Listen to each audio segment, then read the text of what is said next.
Hi everybody, Ed Victor here, and welcome to The Voice of Victor, and welcome to episode number 4.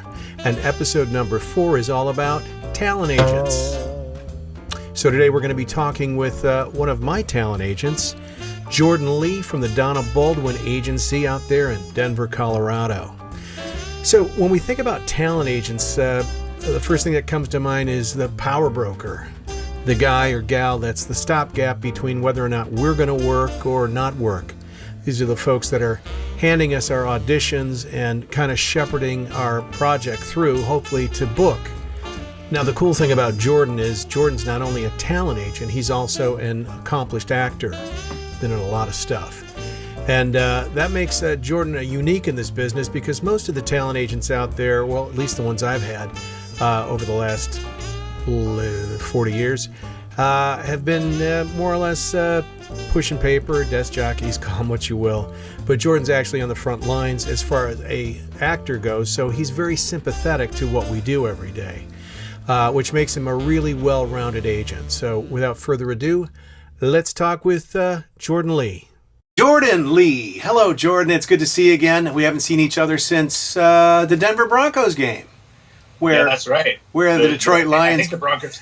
That's when football still existed. That's exactly right. How you hanging in there with the virus and all? You guys doing okay out there? I mean, I'm healthy and well, and somehow... I guess the thing about being an actor for a living, which is what I've done most of my career before becoming a voice agent as well, is that you're used to being out of a job constantly. So, sure. This feels normal to me. Anyway, I wanted to share with our audience your background because it's quite interesting how you started out, I guess, at UCLA, yeah? In acting? I did. Well, I came from the theater, so I took it seriously in that in that respect and studied theater and acting, and I did go to UCLA. I got a degree in it and everything. And then afterwards, I was living in LA and just kind of, all right, go do it now. And I was fortunate with the voiceover stuff because I have a brother who's an actor in New York, and so this was back in the early '90s, mid '90s, and I was lucky because he was already doing voiceover, so I knew what it was, I knew Perfect. What a demo was, and he was nice enough to sort of say, well, here's what you need to do. So I did, and then when I actually left LA and moved to Colorado, there were voiceover agents here already, and there was an industry. It was mostly local and regional, Sure. But I had a demo and I was ready to go, and so before I knew it, in addition to doing theater professionally and film work and other commercial work, I was booking voiceover right and left, and. And it surprised me because had I not, it's not like that was something that I was prepared for from right. a training standpoint. And I realized, oh, well, this, I can adapt to this easily, the same way I could adapt to on-camera acting and stuff like that. But I always thought of it as an actor first and foremost. And it is interesting, I think, how that has informed both my career as a voice actor, as well as my second career as a voice agent. Right. Yeah. It's interesting. We were talking earlier that out of all the agents I've had, and I've had a lot of them all over the country, you're the only one that actually was a voice actor or an actor, and that experience is, usually everybody's just pushing paper, in a sense. Sure. But you have the empathy and the sympathy for a voice actor. You know what we're going through to get the work. So I think that is just incredibly unique out of all the agents I've ever had. Well, yeah, and actually, I didn't think about that too much when I took the agency position. But surely, as I, have been building my own roster in my own image, a lot of, as you know, and I'm sure a lot of people watching might know. I mean. Voice actors can have multiple agents these days, and back in the day, that was definitely that was taboo. But, sure, right, but now it almost has to be that way. And so as I started building my roster, I realized that a lot of my actors already were represented in other places, and so I've gotten a lot of feedback from them in the ways that you were just talking about, how they'll come to me and say, wow, my other agents don't even respond when I send an audition, and I don't even know if they're listening to it. And I've always thought, since taking on the agent role, that not only is it just kind of rude. Yeah, man. I mean, I get it. I get how it's a numbers game, how things get, really crazy when you have tons of auditions and you're getting a lot of actors submitting constantly. But to me, I'm going to get the best performance if the bottom line is booking work. Sure. And I think of it as like, well, it's nice to be acknowledged as an actor. I mean, the sensitive side of things for sure. But I also think it behooves me and my actors to have the best possible auditions. And so if I'm, keeping their confidence up by, giving them feedback, as well as sometimes I'll say, look, because I can remember before home studios, I would go into my agent's office to do my auditions. And it was great because she would be in there saying, okay, that was good. Give me a second take. Give me, blah, blah, blah. And it was great because I would walk out of there thinking, well, if nothing else, my agent likes my auditions, sure, or she would have kept me in there. And so that's how I think of my actors when they're submitting is, and I don't always have them do additional takes. Sure.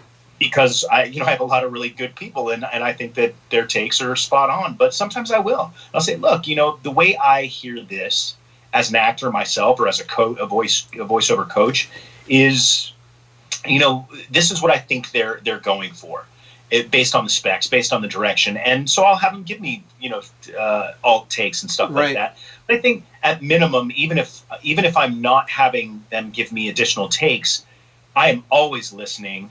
And I am always giving, feedback. And if it's mostly positive, so be it.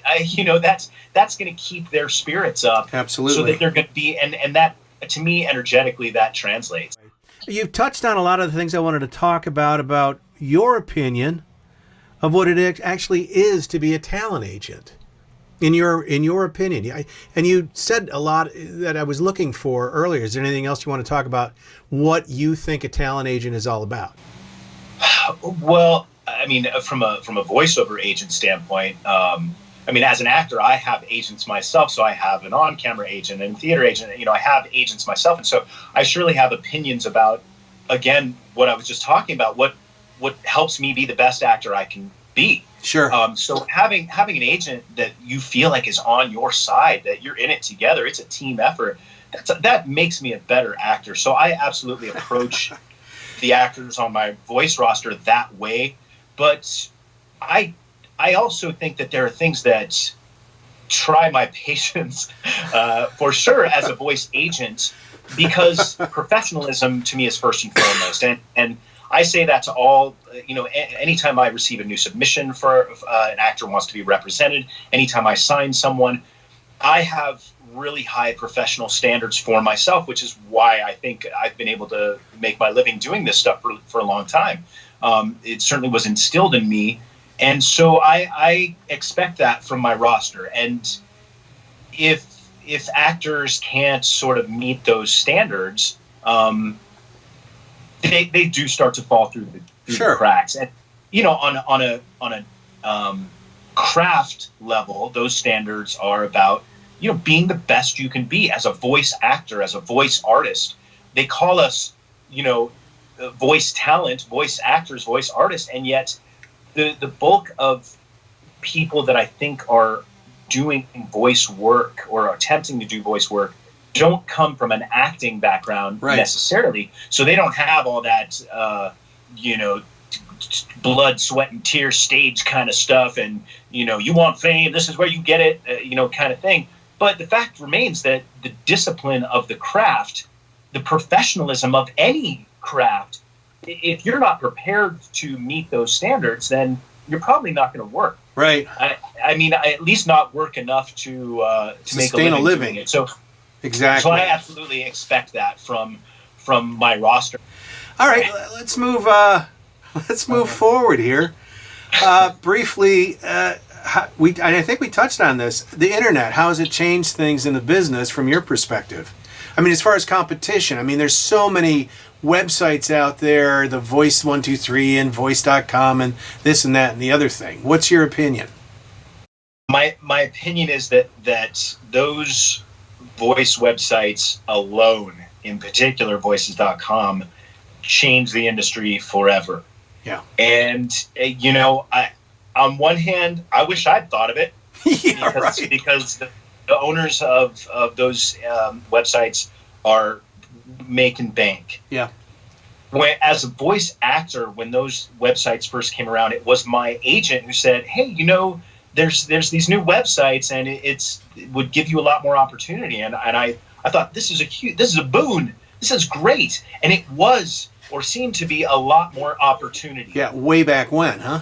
Right, but then what it did, or seemed to, from this voice actor's point of view, is it flooded the market, and anyone and everyone who ever wanted to do voiceover, decided to do this as well. I think from an agent standpoint, and again, when I say from an agent standpoint, as a voice actor who has had agents for so long, I think of it as a voice actor standpoint, even when I say a voice agent standpoint, because we're in it together. Absolutely. The rates have absolutely been affected, crumbled, by these websites. It's supply and demand. And so I can cry about it as an agent or an actor, but that's not going to get me any work. That's not going to get me the work either. It is what it is. Someone built a better mousetrap. Mm-hmm. And you have to decide for yourself as a voice actor, are these rates worth it to me? But what I fear as a voice agent is that the rates steadily have declined, rates that took decades for the unions Yep. and the agents to get to where they were, so that a voice actor could make his or her living doing this stuff, because booking the job is so hard to do. So at least then, and this is the same way on the on-camera side of things, where it's like, why do actors make this much money doing a commercial? Well, because they auditioned, 100 times and didn't get the job. Right. So, among other things. And so I think that it is what it is. I think that voice agents, at least across the board, are struggling because of this, because someone built a better mousetrap where a client can go directly to a voice actor. And I walk a fine line as an agent, because I want voice actors to make as much money as they can. Yeah.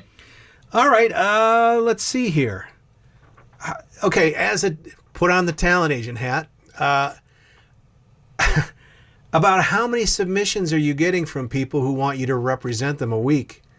I would say it's probably somewhere around a dozen, and maybe less, because I'm a Colorado agent, right? Versus surely maybe larger markets. But that's the irony, is that my market is not Colorado mostly anymore. No, even the same Colorado ad agencies and production companies that I've worked with as an actor for 20 years, they're going to voices.com, or they're putting it out through casting sites, that we all use, that are national casting sites or international casting sites. And I'm vying against New York agents and LA agents for the same jobs, which is great for me and my talent. But yeah, I don't know how much other agents get, but I get probably, say, a dozen submissions a week. Okay. And I would say of that dozen, at least half are viable talent from my point of view. I guess that's it, Jordan. Thank you for all your time and stuff. Wow, we covered a lot. We covered a lot. So yeah. Wow. Yeah, good luck editing this. I'm sorry. Yeah. It'll probably be on the air real quick. But again, thanks for your time. And stay safe and be careful. And I'll be waiting for your auditions. Yeah, you too, buddy. Stay healthy, and everyone you know and your family and stuff, stay healthy. Thank you. Crazy times. Keep working. All right. Peace out, man. Yeah, you Bye. too. And that's going to wrap our show, wrap up episode number 4. Now, if there's something that you want me to talk about, somebody you want me to interview, got a question about the show, just get a hold of me directly at ed@edvictorvo.com. That's ed@edvictorvo.com. And as always, I'd like to thank my sponsor, Orlex Products. My entire studio is covered in Orlex everywhere. It's a great product. And I recommend you check their website out at www.orlex.com. They've got all sorts of things, from wall coverings to all sorts of accessories for your studio. They've got it all. So check them out. Tell them I sent you. Okay? Until next time, this is Ed Victor for the Voice of Victor. Stay safe, everyone, and I will see you soon.